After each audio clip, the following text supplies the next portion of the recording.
നമസ്കാരം. കഴിഞ്ഞ ദിവസമായിരുന്നു മലയാളികളെ ഞെട്ടിപ്പിക്കുന്ന വെളിപ്പെടുത്തലുമായി ബാലയുടെ മുൻ ഭാര്യ എലിസബത്ത് രംഗത്തെത്തിയത്. പിന്നാലെ നിരവധി പേരാണ് ഈ വിഷയത്തിൽ പ്രതികരണവുമായി രംഗത്തെത്തിയിരുന്നത്. ഈ വേളയിൽ യൂട്യൂബറും ബിഗ് ബോസ് താരവുമായ സായി കൃഷ്ണ പറഞ്ഞ വാക്കുകളും വൈറലായി മാറുകയാണ്.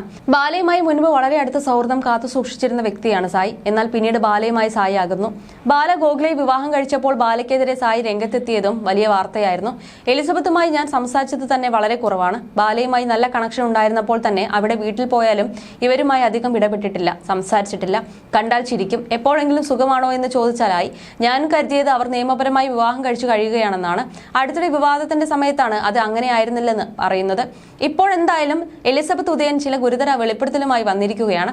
അയാൾ എന്നെ ഉപദ്രവിച്ചു, ഭീഷണിപ്പെടുത്തി, പല സ്ത്രീകളെയും ചതിച്ചു തുടങ്ങിയ കാര്യങ്ങളൊക്കെയാണ് അവർ പറയുന്നത്. എലിസബത്ത് ഒരു ഡോക്ടറാണ്. ഇംഗ്ലീഷിലാണ് ഇത് എഴുതിയിരിക്കുന്നത്. നിരവധി അക്ഷരത്തെറ്റുകളുണ്ട്. ഇന്നത്തെ കാലത്ത് ഓട്ടോ കറക്റ്റ് ചെയ്യുന്നത് എളുപ്പമാണെന്നിരിക്കെ അതുണ്ടായില്ല. അതുകൊണ്ട് തന്നെ എലിസബത്ത് ആണോ ഇത് കുറിച്ചതെന്ന് എന്നത് സംബന്ധിച്ച് ആശങ്കയുണ്ട്. എന്തായാലും ഗുരുതര ആരോപണമാണ് അവർ ഇപ്പോൾ ഉയർത്തിയിരിക്കുന്നത്. എലിസബത്ത് പ്രതികരിക്കാൻ കാരണമായ ബാലയുടെ അഭിമുഖത്തിൽ പറയുന്നത് എലിസബത്ത് ബാലയുടെ മരുന്ന് മാറ്റിക്കൊടുത്തുവെന്നാണ്. ബാല ഈ പറഞ്ഞത് പിന്നീട് മാറ്റി. അയാളുടെ പ്രത്യേകത അതാണ്. പറയാനുള്ളത് എറിഞ്ഞു പറഞ്ഞിട്ട് പിന്നീട് അത് വളച്ചിട്ട് എന്റെ തെറ്റ് എന്ന മട്ടിൽ അവതരിപ്പിക്കും. ക്യാമറയുടെ മുൻപിൽ അഭിനയിക്കുന്ന ആളല്ലേ, ഇതൊക്കെ പറയാൻ വലിയ പാട് കാണില്ല. അത് റിയാലിറ്റിയിൽ കുറച്ചധികം അനുഭവിച്ച ആളാണ് ഞാൻ. എന്തായാലും ഈ അഭിമുഖത്തിന് താഴെ കസ്തൂരിസ് എന്ന വ്യക്തിയിൽ നിന്ന് വന്ന കമന്റിന് താഴെയാണ് പ്രകോപിതയായി എലിസബത്ത് തുറന്നടിച്ചത്. എന്തിന് എലിസബത്ത് ഇത് പറഞ്ഞുവെന്ന് ആളുകൾ ചോദിക്കുന്നുണ്ടാകും. കസ്തൂരിസ് എന്ന അക്കൗണ്ടിൽ നിന്നും വളരെ പ്രകോപനപരമായ കാര്യങ്ങളാണ് പറഞ്ഞുകൊണ്ടിരിക്കുന്നത്.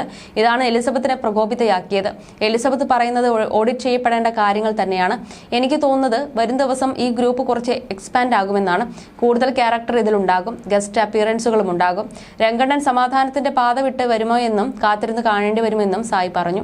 മാധ്യമങ്ങളുടെ മുന്നിൽ ഇത്രയും നടന്നിട്ടും പോലീസോ മറ്റാരെങ്കിലുമോ പരാതി നൽകാൻ തയ്യാറായില്ലെങ്കിൽ എനിക്കറിയില്ല. പഴയകാലം വെളിപ്പെടുത്തുമെന്നും ഞങ്ങളുടെ കിടപ്പുമുറിയിലെ വീഡിയോ പുറത്തുവിടുമെന്നും പറഞ്ഞ് ബാല ഭീഷണിപ്പെടുത്തി. വിഷാദ രോഗത്തിന് ടാബ്ലറ്റുകൾ കഴിച്ചിട്ടുണ്ടെന്ന് പറഞ്ഞും അയാൾ എന്നെ ഭീഷണിപ്പെടുത്തിയിരുന്നു. അയാൾ എന്നെ അബ്യൂസ് ചെയ്തു, റേപ്പ് ചെയ്തു. അയാൾ വേറെയും നിരവധി സ്ത്രീകളെ ചതിച്ചിട്ടുണ്ട്. നിസ്സഹായത കാരണം എന്റെ കൈകൾ വിറയ്ക്കുന്നു.